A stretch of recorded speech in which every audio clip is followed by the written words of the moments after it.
पौराणिक कथा के अनुसार जब देवर्षि नारद श्री कृष्ण से मंत्रणा करके चले गए, तब हर्ष से गदगद होकर सत्यभामा ने अपने पति श्री कृष्ण से कहा, हे स्वामी, मैं धन्य हूँ, मेरा सफल जीवन धन्य है। मैं अपने को कृत्य समझती हूँ। मेरे जन्मदाता वे माता पिता भी धन्य हैं, क्योंकि उन्होंने निसंदेह त्रिलोक सुंदरी मुझे सत्यभामा को जन्म दिया है। इस सुंदरता का ही प्रभाव है कि आपकी 16,000 स्त्रियों के रहते हुए भी मैं आपको विशेष प्रिय हूँ। केवल इसी के लिए मैंने कल्प वृक्ष के साथ आदि पुरुष आपको विधि पूर्वक संकल्प कर नारद के लिए उस समय समर्पित कर दिया था, जब संसार के लोग कल्प वृक्ष का नाम तक नहीं जानते थे। वही कल्प वृक्ष उस समय से मेरे आंगन में लगा हुआ है। हे मधुसूदन, तीनों लोगों के स्वामी भगवान लक्ष्मीपति की मैं अतिशय प्रियतमा हूँ, इसलिए मैं आपसे कुछ पूछने की इच्छा करती हूँ।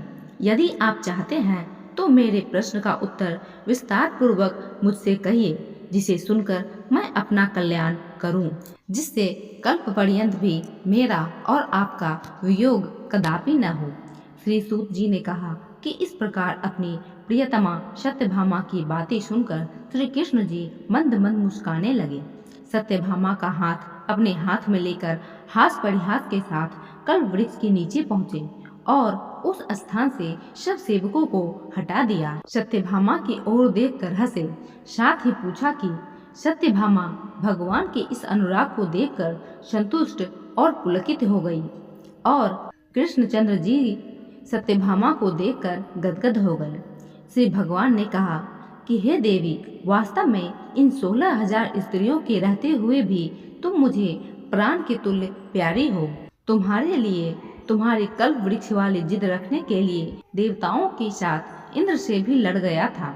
हे प्यारी, जो तुम पूछना चाहती हो तो वह बड़ी ही अद्भुत बात है। तुम्हें मैं जो किसी को न देने वाली वस्तु को भी दे देता हूँ, न देने वाली वस्तु को भी दे देता हूँ, न करने वाला काम भी करता हूँ, छिपाने वाली बात भी कह देता हूँ, तो फिर मुझसे पूछने की आवश्यकता ही क्यों थी? तुम्हारे मन में जो प्रश्न हो पूछो, मैं कहूँगा। सत्यभामा ने कहा, हे नाथ, मैंने पूर्व जन्म में कौन सा दान, व्रत अथवा तपस्या की थी, जिसके प्रभाव से मैं संसार में पैदा होकर भी संसार की बाधाओं से मुक्त हूँ और आपकी अर्धांगिनी हूँ। सर्वदा गरुड़ पर सवारी करती हूँ।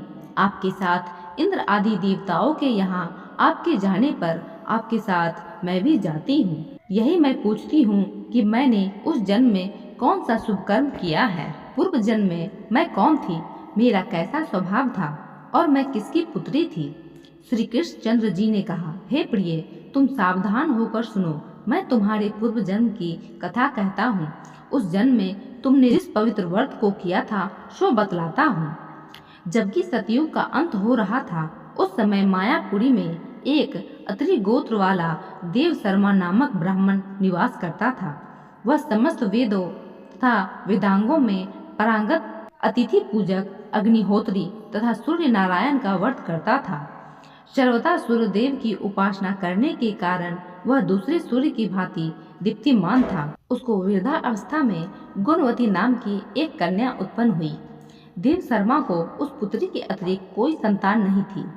उसने अपनी पुत्री का विवाह अपने एक शिष्य चंद्र के साथ कर दिया।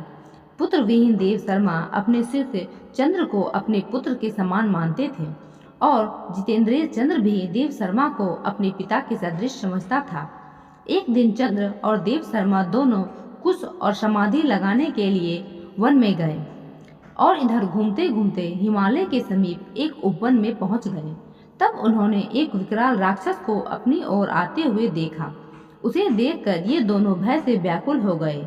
शरीर के अंग शिथिल हो गए और वे भागने में असमर्थ हो गए। यम स्वरूप उस राक्षस ने उन दोनों को मार डाला। हमारे गणों ने उस क्षेत्र के प्रभाव और उन दोनों के धार्मिक स्वभाव के कारण उन दोनों को बैकुंठ धाम में पहुंचाया। जीवन भर उन दोनों ने जो सूर्य देव का आराधना किया था, उसी से मैं उन पर बहुत प्रसन्न था। हे प्रिय, शैव सूर्य उपासक, गणेश के पूजक, वैष्णव और शक्ति के पूजक जैसे वर्षा का पानी समुद्र में गिरता है, उसी भांति ये सब अंत में मेरे ही समीप आते हैं।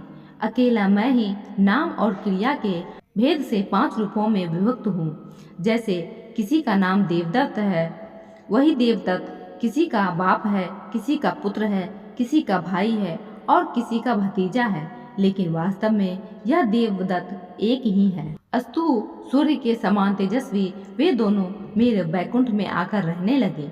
विमान पर यात्रा करते थे, उनका मेरे समान रूप था। वे मेरे ही समीप रहते थे और उनके शरीर में दिव्य चंदन लगा रहता था।